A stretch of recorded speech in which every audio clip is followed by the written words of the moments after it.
Welcome back on my YouTube channel career capital plus. Friends, आज का video आप लोगों के लिए काफ़ी हेल्पफुल रहेगा अगर आप जेके एसएसबी फाइनेंस अकाउंट असिस्टेंट के लिए तैयारी कर रहे हो। वीडियो को एंड तक जरूर देखना। इस वीडियो में हम फाइनेंस अकाउंट असिस्टेंट स्ट्रेटजी के बारे में डिस्कस करेंगे, book list, YouTube channel etcetera. Generally हम लोगों का ये कन्फ्यूजन रहता है कि कहाँ से कौन सा चीज़ हम कहाँ से प्रिपेयर करेंगे। यहाँ पे मैं आपको एक स्ट्रेटजी दूंगा, 100% आपके फेवर में ये काम करेगा, प्रोवाइडेड अगर आप मल्टीपल टाइम्स रिवीजन कर पाओगे। तो चलो हम वीडियो को डिस्कस कर लेंगे। ये आपका यहाँ पे वीडियो स्टार्ट होगा। दोस्तों यहाँ पे हम पहले जो जेके एसएसबी का जो ये सिलेबस मैंने इसमें साथ साथ में सिलेबस भी रखा है, और उसके नीचे मैंने यहाँ अगर उसमें कोई यूट्यूब चैनल हेल्पफुल रहेगी या आपका बुक लिस्ट, तो वो मैंने यहाँ पे रखा है।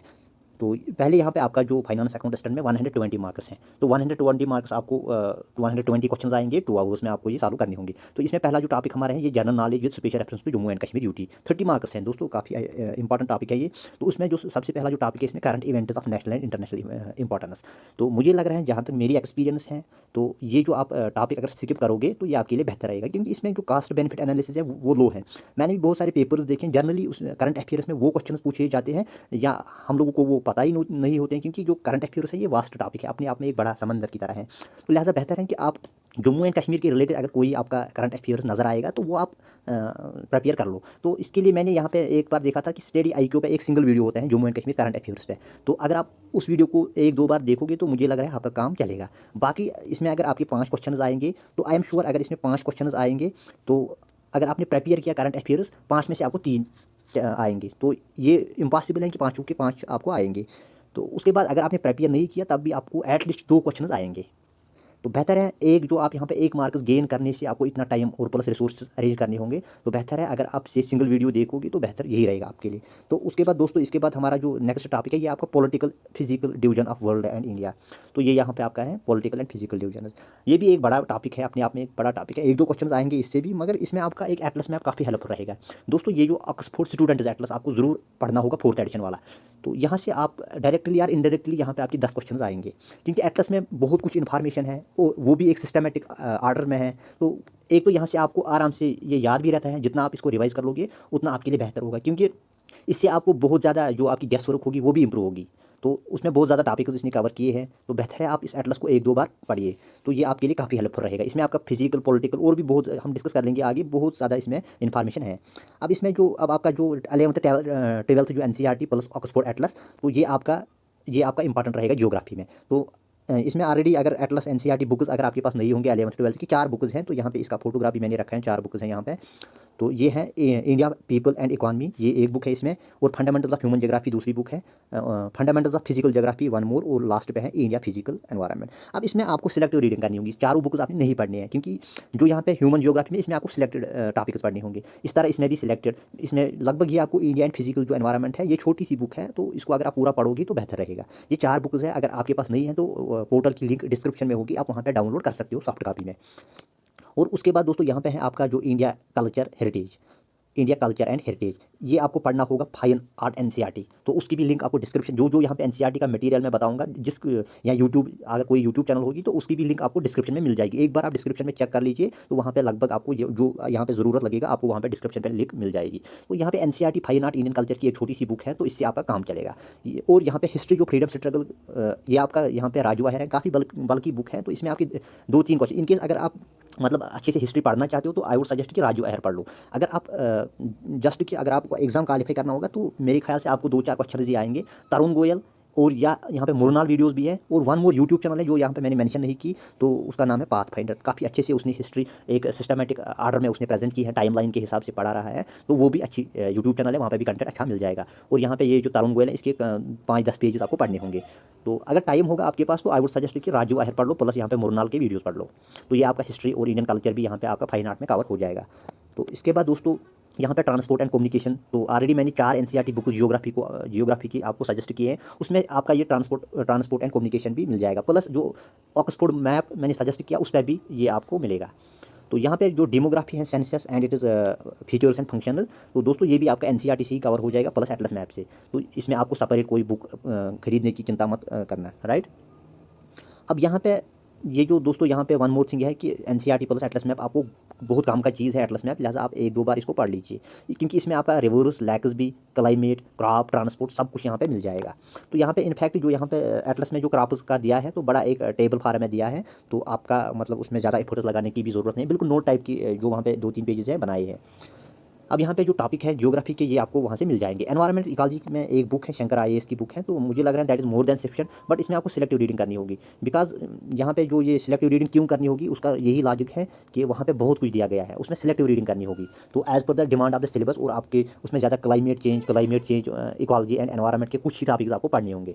और इसके बाद यहाँ पे जम्मू एंड कश्मीर का एक पोर्शन है, यहाँ पे सारा कुछ यहाँ पे मैंने लिखा है। तो ये आपका एक ही बुक आप सिलेक्ट कर लो, उसके मल्टीपल रिविजन कर लो। यहाँ पे ज़हूर अहमद या रिहान की बुक है, इनमें से आप एक चूज़ कर लो, अगर टाइम है तो दोनों पढ़ लो, तो बस उसके मल्टीपल रिविजन करने होंगे। JNK रीऑर्गेनाइजेशन एक्ट 2019, उसमें आपको गूगल से भी और बुक से भी मिलेगा, क्योंकि अब ये इसमें बहुत ज़्यादा क्वेश्चन आते हैं, तो बेहतर है कि आप गूगल कर लो अच्छे से और उसके नोट्स बनाओ। 1-2 पेज के नोट्स बनेंगे, इसमें 1-2 क्वेश्चन आते हैं। इनफैक्ट लास्ट टाइम शायद साबिना इंस्पेक्टर में 5-8 क्वेश्चन आए हैं, तो लिहाजा ये हार्ड टॉपिक है, तो इसको अच्छे से पढ़ लीजिए।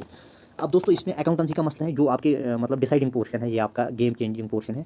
तो लिहाजा इसमें 30 मार्क्स हैं, बहुत cost benefit analysis very high, लिहाजा आप इसमें एफर्ट लगा दीजिए एक बार अच्छे से समझ से। अगर आपका समझ आ रहा है तो देन इट इज़ ओके, अगर नहीं आ रहा है तो बाकी जो यूट्यूब चैनल्स हैं उनके माध्यम से आपको इसको अच्छे से समझना होगा। इसमें क्या है, जितने भी ये टॉपिक्स मैंने यहाँ पे दिए हैं, तो मैक्सिमम टॉपिक्स आपको 11th-12th NCERT से ही पढ़ने होंगे।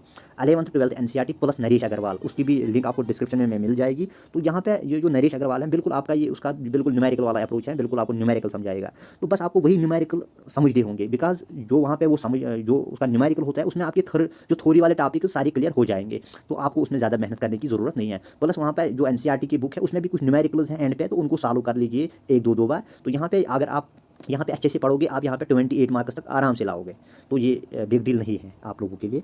तो दोस्तों बस इतना ही पढ़ना है इसमें, तो इसको बार बार रिवाइज कर लीजिए, क्योंकि यहाँ पे अच्छे मार्क्स आने वाले हैं आपके।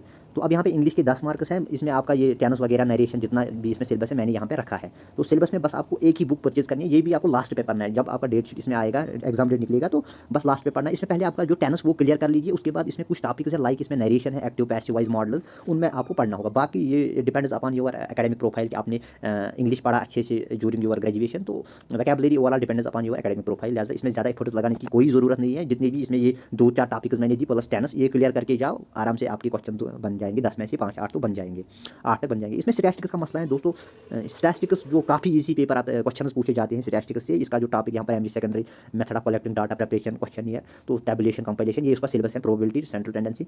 तो इसमें सारा का जो इसमें आता है, ये एक ही बुक में आपको मिलेगा, जो यहाँ पे तमिलनाडु की बुक है। तमिलनाडु की 1-2 बुक्स है शायद, 2 या 1 बुक है, तो उससे आपको पढ़ लेना होगा। ये बिल्कुल बेसिक बुक है, आपको इसमें ज़्यादा टाइम भी नहीं लगेगा। तो ये जो आपके 10 मार्क्स हैं, आराम से आपको 10 में से 8-9 आ जाएंगे।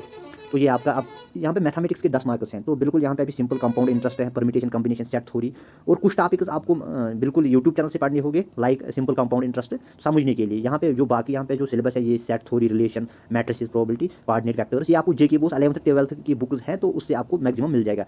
प्लस यहाँ पे मलिक ट्यूटोरियल एक यूट्यूब चैनल है, इससे भी आप मैथ और स्टैटिस्टिक्स प्रिपेयर कर सकते हो। तो यहाँ पे आपको ज़्यादा से ज़्यादा फोकस करना होगा, न्यूमेरिकल क्वेश्चन पे ज़्यादा से ज़्यादा सॉल्व करने होंगे। और अगर शार्ट नोट्स भी पॉसिबल हो जाएगी तो ज़रूर उसमें शार्ट नोट्स बना लेना, राइट। और यहाँ पे आप जो मैथ इकोनॉमिक्स दोस्तों, अक्सर बेशतर इकोनॉमिक्स यहाँ में 10 मार्क्स आते हैं, तो लास्ट टाइम ईजी आया था। तो यहाँ पे कुछ टॉपिक्स के लिए आपको TRGNV के ओरी का सहारा लेना होगा, और कुछ जो बाकी टॉपिक्स हैं, ये आपको गूगल या और कोई बुक अगर आपके पास होगी तो उससे पढ़ना होगा। तो जनरली जो बेसिक कोर है यहाँ पे TRGNV की ओरी, उसका टाइटल है micro and macro economics, 11th-12th की बुक है ये।